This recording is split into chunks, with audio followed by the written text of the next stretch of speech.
माधव जी का सवाल है कि राहुल गांधी जी की यात्रा में मेरी क्या बात हुई? हालाँकि जो भी बात हुई वो बहुत अलग-अलग बातें हुई हैं। समय के अनुसार मुझे लगता है हम करीबन 35 से 40 मिनट उनके साथ चले। उसमें से 28 से 30 मिनट तक उनसे बातचीत करने का मौका मिला। हालाँकि मैंने समय माँगा था, वो बैठकर उनसे बातचीत करने के लिए समय माँगा था, लेकिन मुझे समय मिला था उनके साथ में सुबह जब वे चलते हैं, तो चलते-चलते बात करने का। अब मेरा एक पैर का ऑपरेशन हुआ है, इसलिए मैं ठीक ढंग से बहुत ज़्यादा चल नहीं सकता और राहुल जी बहुत स्पीडीली चलते हैं। मैं विनोबा जी की पदयात्रा में भी शामिल हुआ था, आपको शायद पता नहीं होगा इसलिए मैं कह रहा हूँ कि विनोबा जी 13 साल तक पूरे भारत में घूमते रहे और भूदान लोगों से माँगते रहे। ये जो उनकी यात्रा है, इसमें करीबन 50 लाख एकड़ के ऊपर उन्होंने ज़मीन प्राप्त की, उसमें से काफ़ी ज़मीन बाँटी भी गई। उस यात्रा में मैं शामिल हुआ था। लेकिन तब मैं स्कूल में पढ़ने वाला बच्चा था। वो भी बहुत स्पीडीली चलते थे। महात्मा गांधी जी को तो मैंने देखा नहीं, उसके बाद में मैं पैदा हुआ हूँ। लेकिन उनकी जो फ़िल्में देखता हूँ, तो वो भी बहुत स्पीडीली चलते थे। उनके कई अनुभव ऐसे हैं कि जो बहुत स्पीडीली चलते थे। तो जो पदयात्रा करते हैं लोग, वो बहुत स्पीडीली चलते हैं। राहुल जी तो बहुत ही स्पीडीली चलते हैं। अब विनोबा जी के साथ में कितने स्पीड से वो चलते थे, मुझे याद नहीं क्योंकि मैं बच्चा था। थोड़ा देर चलकर मैं कार में बैठ जाता था पीछे की सामान वाली। लेकिन यहाँ तो मुझे महसूस करना पड़ा क्योंकि 28 से 30 मिनट तक उनके साथ बातचीत ही हो रही थी। मेरा एक साथी विकास जाडेकर कर मेरा पत्रकार मित्र है, वो मुझे खींच रहा था। इसलिए मैं उनसे ठीक ढंग से बात कर पाया। अब मुझे चलते-चलते बात करने की ज़्यादा आदत नहीं है। मैं करीबन अभी 50 सालों से भाषण देता हूँ। आइदर खड़ा रहकर देता हूँ या बैठकर देता हूँ। ज़्यादातर खड़ा रहकर देता हूँ। तो आप कल्पना कीजिए कि चलते वक़्त मेरी स्थिति क्या रही हो। जब इंसान चलते-चलते बोलता है, तो चलते-चलते उसकी साँस फूलती है। अगर आपको बहुत अच्छी आदत नहीं है, आप डेली नहीं चलते हो और उस स्पीड से नहीं चलते हो, तो आपकी साँस फूलती है और साँस फूलने के साथ में आप बात करते हो। इसलिए मेरा बातचीत करने का जो भी तरीका है, उसमें से हार्डली 10% भी मेरा परफ़ॉर्मेंस ठीक नहीं रहा होगा। तो इसके बावजूद जो बातचीत हुई, वो मैं आपके सामने रखूँगा।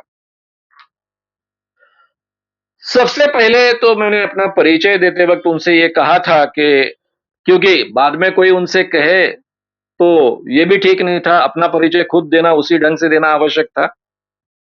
उनके पास इतनी बात पहुँची थी कि मैं अखिल भारतीय अंधश्रद्धा निर्मूलन समिति नाम का संगठन चलाता हूँ गए 40 सालों से और आपसे मिलना चाहता हूँ। बस इतनी बात थी, आपके यात्रा में शरीक होना चाहता हूँ। तब मैंने कहा कि इमरजेंसी में इंदिरा गांधी ने जो इमरजेंसी लाई थी, उसके खिलाफ हमने आंदोलन किया था और मैं जेल में गया था। उसके बाद में जो जनता पार्टी का चुनाव हुआ, उसमें मैंने कांग्रेस के खिलाफ बहुत बड़े पैमाने पर प्रचार किया है। लेकिन मेरा घर पहले से कांग्रेस वाला रहा। ये बात मैंने शुरुआत में ही कही थी। लेकिन मैं कांग्रेस से कभी जुड़ा नहीं रहा। लेकिन हमें क्यों लगता है कि आपके साथ में हम सब लोगों ने खड़ा होना चाहिए? मैं गए 40 सालों से हालाँकि 50 सालों से करीबन पार्टी पॉलिटिक्स से दूर रहकर काम कर रहा हूँ। एक सोशल फील्ड में काम कर रहा हूँ। मैं एक किसान का बेटा हूँ और मैं इस देश की परिस्थिति को बहुत अच्छे ढंग से जानता हूँ। पहली बार हमें इंसान को इंसान कर महत्व देने वाली कॉन्स्टिट्यूशन मिली है और इस कॉन्स्टिट्यूशन की जो प्रस्तावना पंडित जवाहरलाल नेहरू जी ने लिखी है, ऐसा माना जाता है। उस प्रस्तावना में हमें ये 4 मूल्य प्राप्त हुए हैं। इक्वालिटी समानता, लिबर्टी स्वतंत्रता, फ्रैटर्निटी बंधुता और जस्टिस न्याय। ये 4 मूल्य एस्टेब्लिश करने के लिए ये पूरी कॉन्स्टिट्यूशन है, ऐसा प्रस्तावना में ही कहा गया है। और ये पहली बार हमें प्राप्त हुए भारतीय लोगों को। अदरवाइज इस भारत के 70-80% लोगों को कभी भी ना सोशल इक्वालिटी थी,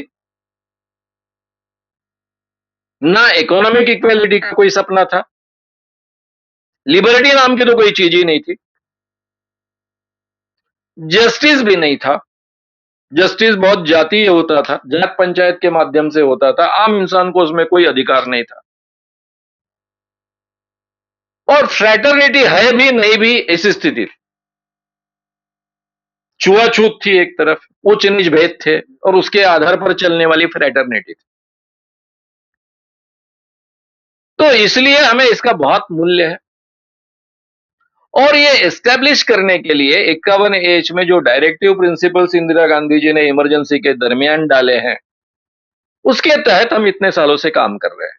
scientific temper, spirit of inquiry, reform and humanity, ये हमारा आदर्श रहा है, ताकि हम संपूर्ण क्रांति का जो हमारा सपना था वो हम प्राप्त कर सके। ये चार मूल्य एस्टेब्लिश होना, यही हमारा सपना है। लेकिन अभी जिस ढंग का वातावरण बन रहा है, उस ढंग के वातावरण में ये चारों मूल्यों को हम तिलांजलि दे रहे हैं, यानी उसको हम खत्म कर रहे हैं, कॉम्प्रोमाइज कर रहे हैं। सोशल डिस्पैरिटी बहुत बढ़ चुकी है। एक तरफ अंबानी की संपत्ति दिन गुना चार चौगुना हो रही है और दूसरी तरफ गरीबी बहुत बढ़ रही है। दारिद्र्य सीमा रेखा के नीचे 29% लोग और ढकेले गए हैं। सामाजिक इक्वेलिटी के बारे में भी बहुत बुरी स्थिति है। हिंदू मुस्लिम द्वेष के आधार पर कोई सामाजिक इक्वेलिटी इसमें बची नहीं है। ये द्वेष लगातार फैलाया जा रहा है। लिबर्टी का बहुत संकोच हुआ है। इमरजेंसी में जितना संकोच नहीं था, उससे ज्यादा संकोच हुआ है। और जस्टिस भी कॉम्प्रोमाइज। उसकी तो कई कहानियां, किससे हर एक को मालूम है। मैं अभी जब वक्त आएगा तब बताऊंगा। और इसलिए जिस काम के लिए हम 40 सालों से काम कर रहे हैं, उस काम को फिर से एस्टेब्लिश करने की आज आवश्यकता हमें लग रही है, क्योंकि ये कॉन्स्टिट्यूशन फिर से एस्टेब्लिश होनी चाहिए। और आपको मैं सुनते आया हूं, यूट्यूब के कारण आपको सुनने को मिलता है, आप ये चारों मूल्यों के बारे में आग्रही है। इवन इकोनॉमिक इक्वेलिटी के लिए भी आप आग्रही है, ये ध्यान में आता है। आप इस देश की अर्थव्यवस्था ऐसी चाहते हैं कि ज्यादा से ज्यादा लोगों को इक्वेलिटी प्राप्त हो, इकोनॉमिक इक्वेलिटी प्राप्त हो, डिस्पैरिटी कम से कम हो। लिबर्टी के बारे में आप आग्रही है। फ्रैटर्निटी के बारे में तो आप आग्रही है, मोहब्बत की दुकान ही आपने निकाली है। और जस्टिस के बारे में भी आप आग्रही है। और इसलिए हम जैसे सभी सोशल फील्ड में काम करने वाले लोगों को ऐसा लगता है कि आपके साथ में हमने खड़ा होना चाहिए। इसलिए मैं इस यात्रा में शामिल हुआ। उसके पीछे के और भी कारण हैं। मैंने राहुल जी के मुंह पर कहा कि आप एक प्रामाणिक व्यक्ति हो। दूसरी बात, आप में सत्ता का मोह नहीं है। तीसरी बात, आप इन चारों मूल्यों के बारे में आग्रही हो और आपके विचारों में बहुत स्पष्टता है, चाहे लोग आपके बारे में कुछ भी कहें। और पांचवी बात, आप बहुत निडर हो, बिल्कुल डरते नहीं। सत्ता गंवाने का भी आपको डर नहीं। आप चाहते तो मनमोहन सिंह के समय में ही आप प्रधानमंत्री बन सकते थे। खुद मनमोहन सिंह जी के स्टेटमेंट है ऐसे। लेकिन आपने नहीं बनना चाहा, तो सत्ता का मोह भी नहीं आप। तो ये चार चीजों के कारण हमें लगता है कि आप पूरा एक नेतृत्व देश को दे सकते हो। फिर मैंने ये भी कहा कि जयप्रकाश नारायण का आंदोलन कैसे खड़ा होते गए और लोग उनके पीछे कैसे खड़े होते गए, ये मैंने बहुत नजदीक से देखा है, उसका मैं हिस्सा रहा हूं। और उसी ढंग का वातावरण बन सकता है ऐसा मुझे लग रहा था। और इसलिए आज मैं आपसे बात कर रहा हूं। यानी जब वो उनका महाराष्ट्र का दौरा चल रहा था, पदयात्रा चल रही थी, उस भारत जोड़ो यात्रा के दरमियान उसके पहले करीबन एक सवा साल पहले मैं वीडियो डाला था। आज आप भी मेरे यूट्यूब चैनल पर वो ढूंढ सकते हो।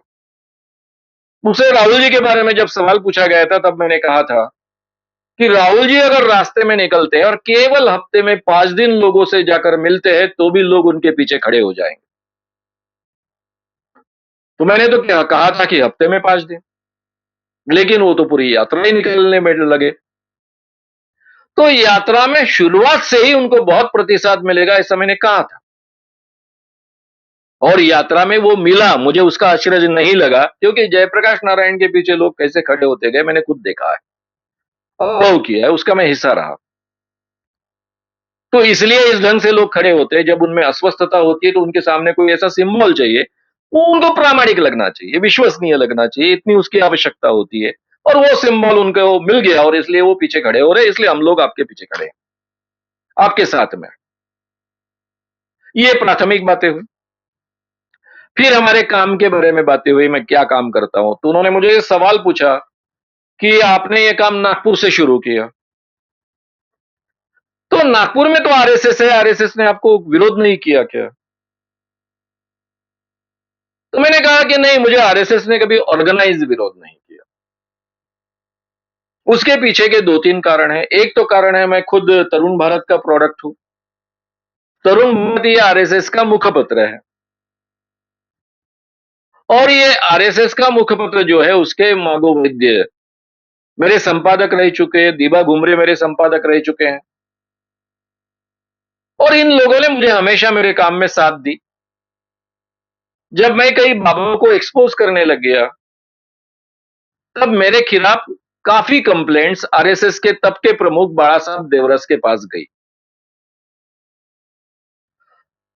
और फिर बाला साहब देवरस ने हमारे दोनों संपादकों को बुला लिया। मैं हमेशा उनको विश्वास में लेता था, मैं उसके बाद में लोकमत से जुड़ा था, इसके बावजूद जब भी नागपुर जाता था, तो लोकमत ऑफिस जाने के साथ-साथ मैं तरुण भारत में भी चक्कर मारता था, इन दोनों से मिलकर हाय हेलो कर कर आता था।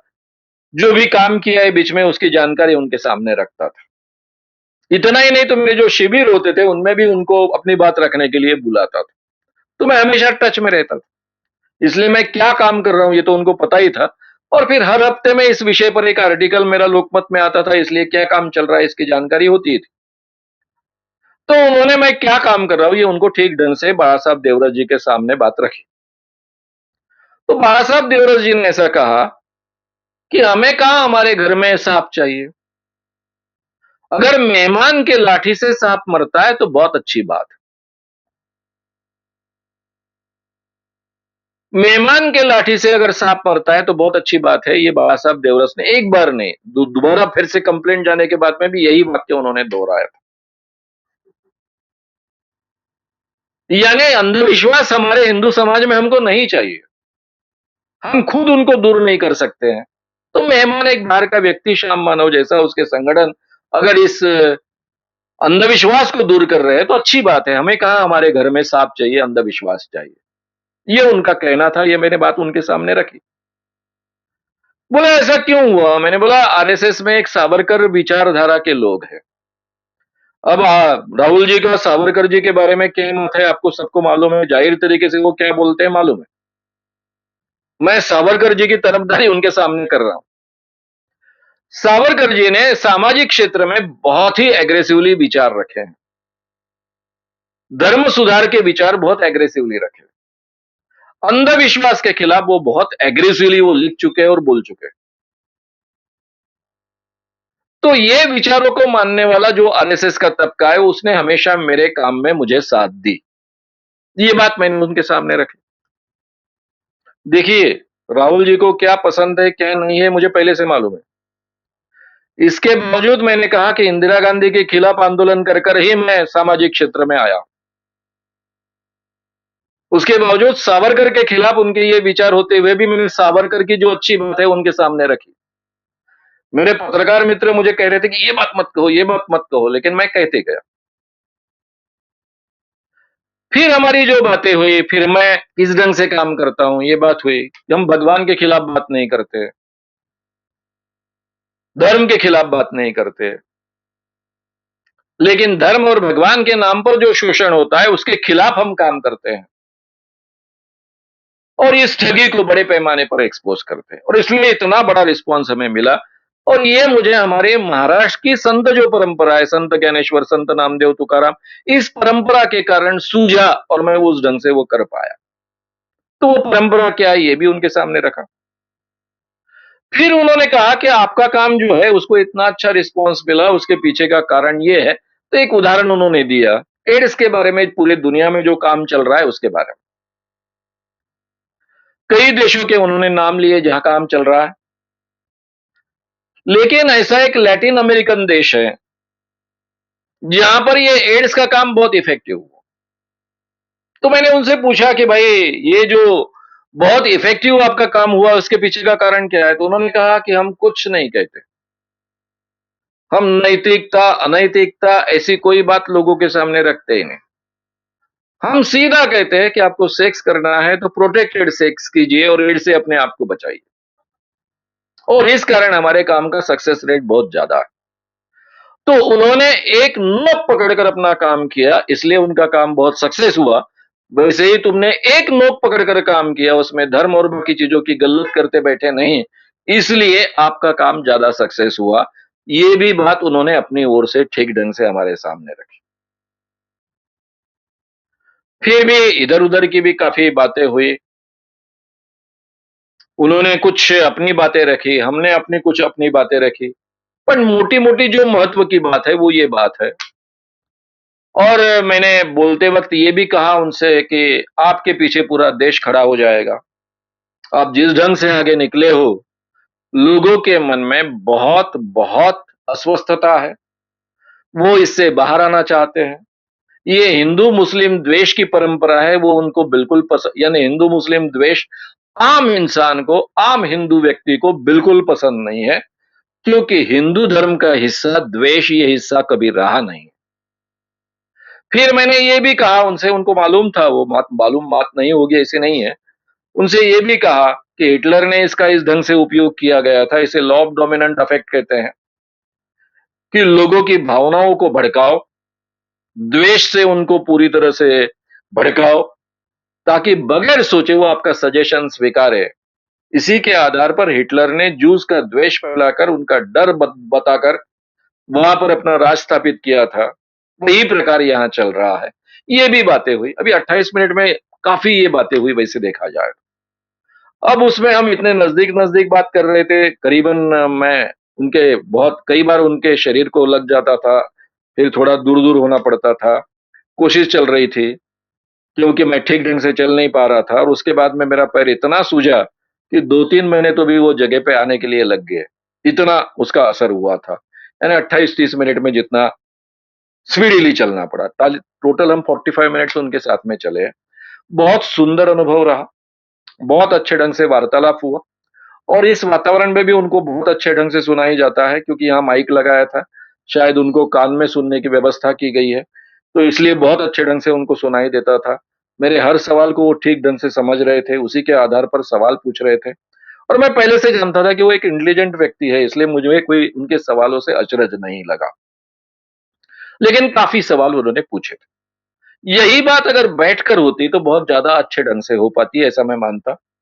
और मुझे जो सही माने में साइंटिफिक टेम्पर इस देश के लिए कितना आवश्यक है, वो कैसे इस देश का मूलाधार हो सकता है और वो बेस अगर बना तो ये आज की परिस्थिति फिर से कैसे निर्माण नहीं होगी। ये सब बातें उनके सामने मुझे रखनी थी, लेकिन वो संभव नहीं। फिर कभी समय मिला उनका तो डेफिनेटली मैं ये बातें उनके सामने रखूंगा। तो ये बातें हैं। राहुल जी के बारे में मेरे मन में पहले से बहुत आस्था थी। मैं उनको काफ़ी सालों से सुनते आया हूँ। कारण तो मैंने आपके सामने रखे हैं। विचारधारा से जैसे देखा जाए तो जो भी कॉन्स्टिट्यूशन का सपोर्ट करने वाला व्यक्ति होगा, वो मेरी विचारधारा का होगा। क्योंकि ये कॉन्स्टिट्यूशन हमको पहली बार मिली है और उसी दिशा में हमने आगे चलना चाहिए, ऐसे मानने वाले व्यक्तियों में से मैं एक हूँ।